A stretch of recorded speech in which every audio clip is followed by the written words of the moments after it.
श्रीमद्रामायणे वाल्मीकीये आदिकाव्ये उत्तरकाण्डे चतुस्त्रिंशः सर्गः। वालिरावणसख्यम्।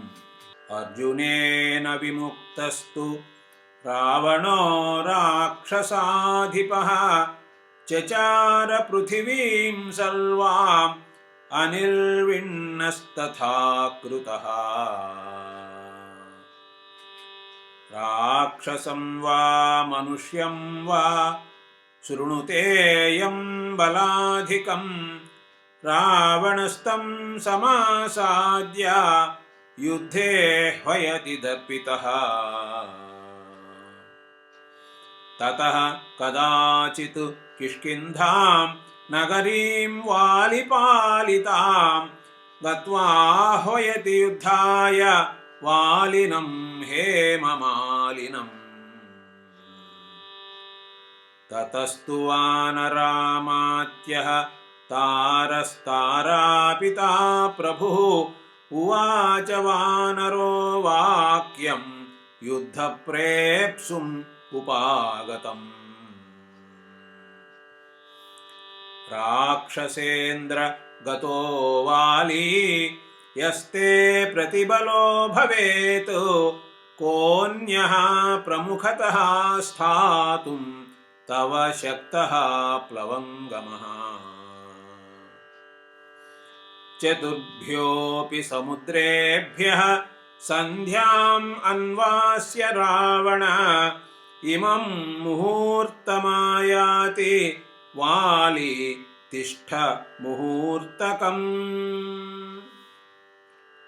एतानस्थिचयान् पश्य ययेते शङ्खपाण्डुराः युद्धार्थिनां इमे राजन् वानराधिपतेजसा। यद्वामृतरसः पीतः त्वया रावण राक्षस तदा वालिनमासाद्य तदन्तं तव जीवितम्। पश्येदानीं जगच्चित्रम् इमं विश्रवसः सुता इदं मुहूर्तं तिष्ठस्व दुर्लभं ते भविष्यति। अथवा त्वरसे मर्तुं गच्छ दक्षिणसागरं वालिनं द्रक्ष्यसे तत्र भूमिस्थमिव पावकम्। स तु तारं विनिर्भत्स्य रावणो लोकरावणः पुष्पकं तत् समारुह्य प्रययौ दक्षिणार्णवम्। तत्र हेमगिरिप्रख्यं तरुणार्कनिभाननं रावणो वालिनं दृष्ट्वा सन्ध्योपासनतत्परम्। पुष्पकादवरुह्याथ रावणोऽञ्जनसन्निभः ग्रहीतुं वालिनं तूर्णं निःशब्दपदमाव्रजत्। यदृच्छया तदा दृष्टः वालिनापि स रावणः पापाभिप्रायवान् दृष्ट्वा चकार न तु सम्भ्रमम्। शशमालक्ष्य सिंहो वा पन्नगं गरुडो यथा न चिन्तयति तं वाली रावणं पापनिश्चयम्। जिघृक्षमाणम् आयान्तं रावणं पापचेतसं कक्षावलम्बिनं कृत्वा गमिष्ये त्रीन् महार्णवान्। द्रक्ष्यन्त्यरिं ममाङ्कस्थं स्रंसदूरुकराम्बरं लम्बमानं दशग्रीवं गरुडस्येव पन्नगम्। इत्येवं मतिमास्थाय वाली कर्णम् उपाश्रितः जपन् वै नैगमान् मन्त्रान् तस्थौ पर्वतराडिव तावन्योन्यं जिघृक्षन्तौ हरिराक्षसपार्थिवौ प्रयत्नवन्तौ तत्कर्म इह दुर्बलदर्पितौ हस्तग्राहन्तु तं मत्वा पादशब्देन रावणं पराङ्मुखोऽपि जग्राह वाली सर्पमिवाण्डजः ग्रहीतु कामं तं गृह्य रक्षसाम् ईश्वरं हरिः खमुत्पपातवेगेन कृत्वा कक्षावलम्बिनम् तं चापीडयमानन्तु विदुदन्तं नखैर्मुहुः जहार रावणं वाली पवनस्तोयदं यथा अथ ते राक्षसामात्याः क्रियमाणं दशाननं मुमोक्षैसवो वालिं रवमाणा अभिद्रुताः अन्वीयमानस्तैर्वाली भ्राजतेऽम्बरमध्यगः अन्वीयमानो मेघौघैः अम्बरस्थैवांशुमान् ते शक्नुवन्तः सम्प्राप्तुं वालिनं राक्षसोत्तमाः तस्य बाहुर्वेगेन परिश्रान्ता व्यवस्थिताः वालिमार्गादपाक्रामन् पर्वतेन्द्रापि गच्छतः किं पुनर्जीवितप्रेप्सुः बिभ्रद्वै मांसशोणितम् अपक्षिगणसम्पातान् वानरेन्द्रो महाजवः क्रमशः सागरान् सर्वान् सन्ध्याकालम् अवन्दत सभाज्यमानो भूतैस्तु खेचरैः खेचरोत्तमः पश्चिमं सागरं वाली याजगाम स रावणः तस्मिन् सन्ध्याम् उपासित्वा स्नात्वा जप्त्वा च वानरः उत्तरं सागरं प्रायात् वहमानो दशाननम्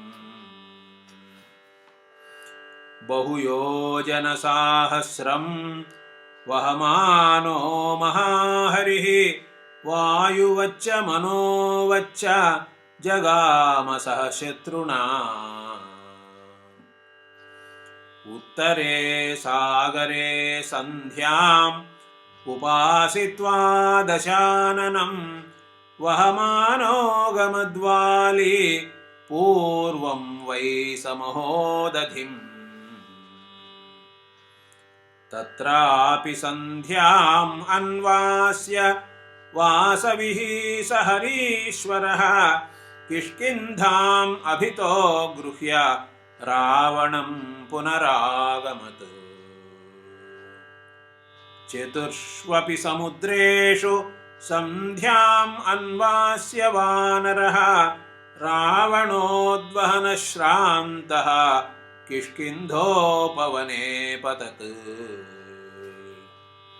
रावणं तु मुमोचाथ स्वकक्षात् कपिसत्तमः कुतस्त्वमिति चोवाच प्रहसन् रावणम् विस्मयन्तु महद्गत्वा श्रमलोलनिरीक्षणः राक्षसेन्द्रो हरीन्द्रं तम् इदं वचनमब्रवीत् वानरेन्द्र महेन्द्राभा राक्षसेन्द्रोऽस्मि रावणः युद्धेऽप्सुरिह सम्प्राप्तः स चाद्यासादितस्त्वया अहो बलम् अहो वीर्यम् अहो गाम्भीर्यमेव च येनाहं पशुवद्गृह्य भ्रामितश्चतुरोर्नवान् एवम् अश्रान्तवद्वीर शीघ्रमेव महार्णवान् मां चैवोद्वहमानस्तु कोऽन्यो वीरः क्रमिष्यति त्रयाणामेव भूतानां गतिरेषा प्लवङ्गमा मनोनिलसुपर्णानां तव चात्र न संशयः सोऽहं दृष्टबलस्तुभ्यम् इच्छामि हरिपुङ्गव त्वया सह चिरं सख्यं सुस्निग्धं पावकाग्रतः दाराः पुत्राः पुरं राष्ट्रं भोगाच्छादनभोजनं सर्वमेवाविभक्तं नौ भविष्यति हरीश्वरा ततः प्रज्वालयित्वाग्निं तावुभौ हरिराक्षसौ भ्रातृत्वम् उपसम्पन्नौ परिष्वज्य परस्परम् अन्योन्यं लम्भितकरौ ततस्तौ हरिराक्षसौ किष्किन्धां विशतुर्हृष्टौ सिंहौ गिरिगुहामिव स तत्र मासम् उषितः सुग्रीवैव रावणः अमात्यैरागतैर्नीतः त्रैलोक्योत्सादनार्थिभिः एवमेतत् पुरावृत्तं वालिना रावणः प्रभो धर्षितश्च कृतश्चापि भ्राता पावकसन्निधौ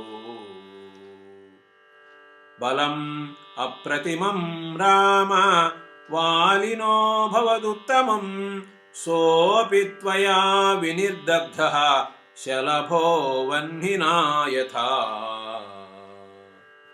इति आर्षे श्रीमद्रामायणे वाल्मीकीये आदिकाव्ये उत्तरकाण्डे 34 सर्गः।